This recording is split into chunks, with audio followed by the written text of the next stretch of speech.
Dr.M.Meenakumari, Professor, Department of ECE.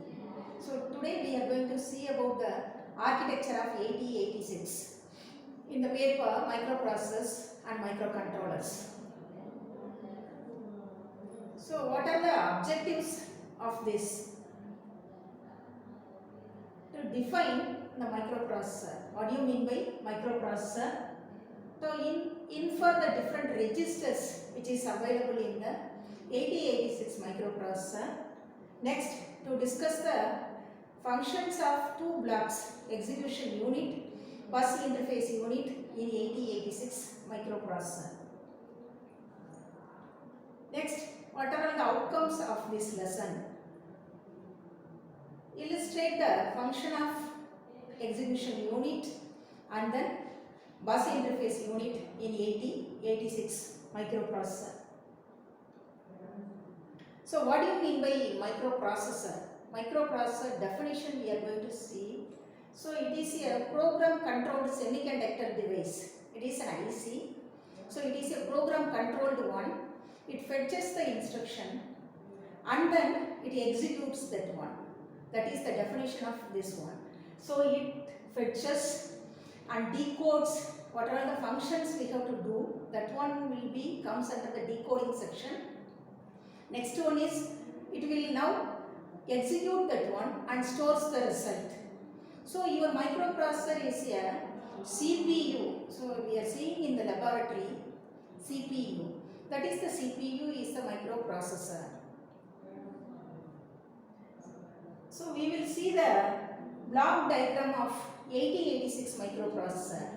8086 microprocessor is a 16-bit version of microprocessor. Your data bus is 16-bit, so it is named as a 16-bit processor.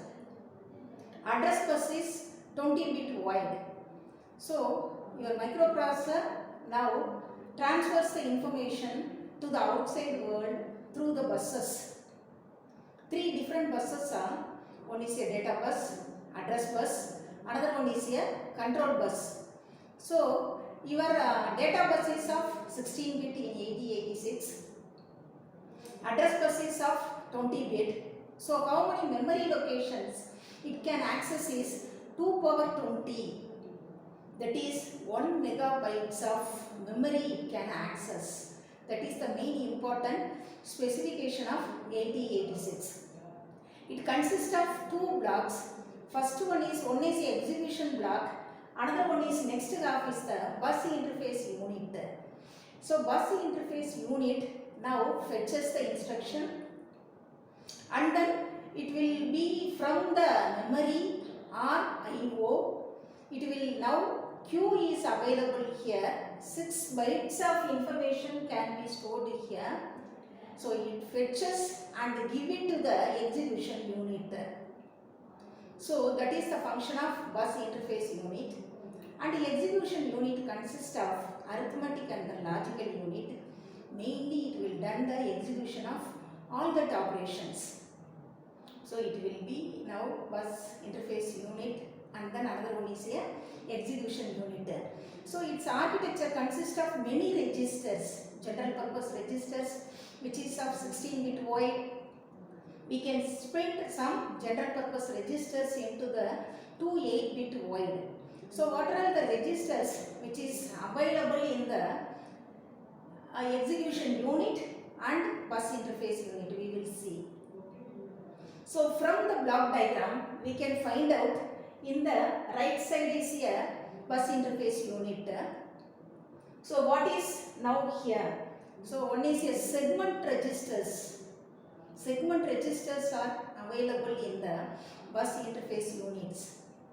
So code segment, CS, code segment, data segment, stack segment, extra segment.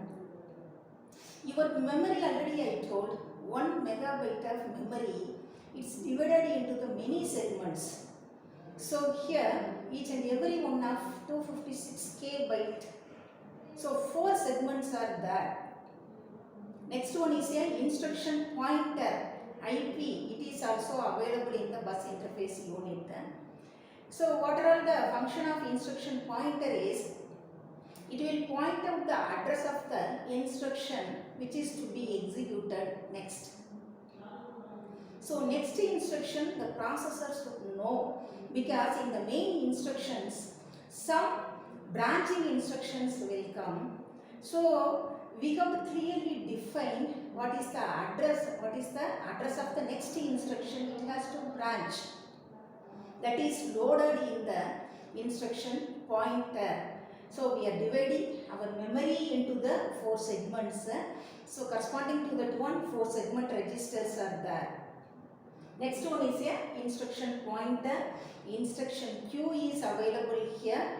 So 6 bytes of instructions we can store here. Next one is a bus control logic. Bus control logic is also available in the bus interface unit. So it will fetch us and then give it to the execution unit. So we will see some registers are mentioned here. What are the general purpose registers? AX, BX, CX, DX. These are all 16-bit registers. 16-bit registers. Another one is a pointer registers are available. Stack pointer and then base pointer. 2 index registers. DI, destination index, source index is available here. Index registers. So what is the function of this base registers, this pointers and index registers is, so it is helping to find out the 20-bit physical address of the instruction.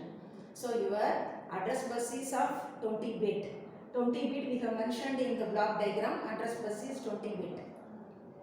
So it will convert to conversion from 16-bit address into the physical address of 20-bit. We need these pointers and index registers. We can divide that AX into the 2 registers of size 8-bit. One is called as a AH, higher order bits of this one. Another one is a AL, lower. So we can divide 16 bits into the 2 8-bit registers, which is named as AH and AL. So in the program we can use AX itself. Otherwise for 8-bit data fetching we can use AH or AL. So in the same manner we can use it for BX, CX and then DX. So these are all the registers which is available here. Another one is main important one is here ALU, arithmetic and then logical unit. It performs the logical operations, arithmetic operations. We all know the arithmetic operations. Example is here addition, subtraction, division, multiplication. Example for that one. Next one is here logical operations, logical ANDing, ORing, XORing. All that one comes under that category. So these are the block diagram of this one. So what is the execution unit, main function of this one? So it will just execute whatever the instructions which is fetched by the BIU, bus interface unit. What is the function of bus interface unit is here? Fetches instructions. Instructions, suppose move.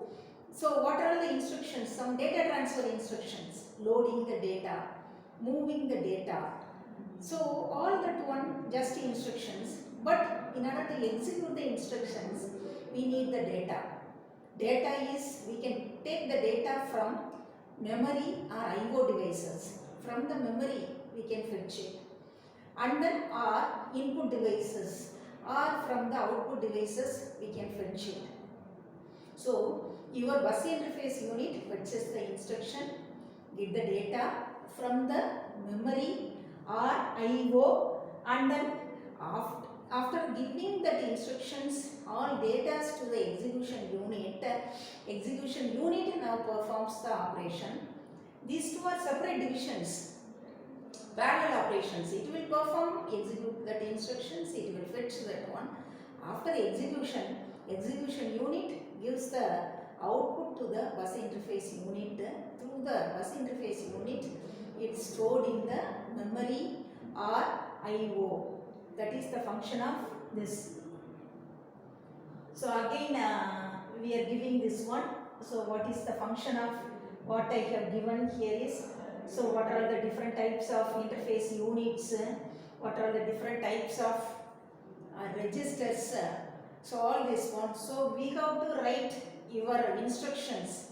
So addressing modes are available. We have to mention your instructions. We can group instructions in the different addressing modes. After that one, you can write direct addressing is there, indirect addressing is also there, indexed addressing is also there. So different types of addressing modes are available. We can now group the instructions into the different addressing modes. After that one, we can now execute the instructions. So the category of instructions, classification of instructions is there. So we can classify the instructions into the data transfer, arithmetic instructions, arithmetic and logical instructions, all the branching instructions. So branching instructions will play a very important role, because by using this architecture we are executing the instructions. Each and every one is a different sections, but what will be that one is here, you have to execute these instructions by using the ALU, fetch the required data from the memory. Microprocessor is simply a CPU. It is a CPU. There is no timers, there is no memory available which is in the microprocessor. So microprocessor is different from the microcomputer. So microprocessor is different from microcontroller. Microcontroller inbuilds all these features: memory, CPU, timers. So for interrupts it's available. But in order to externally connect, in order to interface with the external world, we have to use external peripheral devices for this microprocessor. Peripheral devices, with the support of peripheral devices only, we can do connection of from this microprocessor to the external world. So timers are required, and then interrupts, separate interrupt controller is available. Ports are available. Port to separate IC is available. 8255 IC is available. So it has 3 ports, port A, B, C. So we have to give the data and then get the data through the ports only. So this is the main important. So in this class we are seeing the only architecture of 8086 microprocessor. It's basically of 16-bit processor. What are the important registers which is available here? One important one is here, stack. So stack is the another one important one. Instruction pointer, already I have discussed it, will stores the address of the instruction which is to be executed next. So stack is a temporary storage device. Here stack pointer is there. So we have stack pointer hold the address of the top filled stack. Stack is a temporary storage device. So for temporary purpose we can use the stack. The microprocessor will fetch the data from the stack. Suppose for example, if it is branching to some other instructions means, so main program, what is the next instruction address which should be stored in the what is a stack pointer hold that address, because main program is the subprogram is also there. Branching instruction now branches to that program, subprograms. Return statement is in the subprogram. So after the return instruction, it has to now come to the main instruction. So what is the address of the instruction which is to be executed next in the main program is stored in the stack. For that purpose, push is the one instruction which will now pushing the data into the stack. Another one, after branching is over, now it executes the main instruction. Now we have to use pop instructions. So these pushing and the popping are the two instructions corresponding to the stack. So it will pop out, it will take out that address. That address is now stored.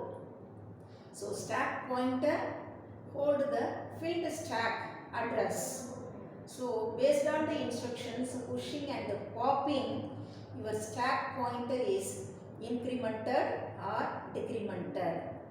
So these are all the main important data we can collect from the architecture of this one. So mainly we have studied about the characteristics of what is the specification of 8086. It is a 16-bit processor, and then what is meant by processor. It is called as a CPU, and the next one is here. What is the size of the address bus? What is the size of the memory? 1 megabyte of memory.